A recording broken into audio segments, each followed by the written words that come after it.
নদী এবং প্রকৃতি একসাথে মিশে না গেলে গ্রাম বাংলার আসল রূপ ফুটে ওঠে না।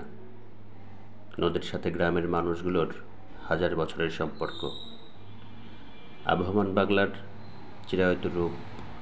বৃষ্টির পরে নদীর যে দৃশ্য, নদীর যে সৌন্দর্য ফুটে ওঠে, সেটা দেখানোর চেষ্টা করেছি।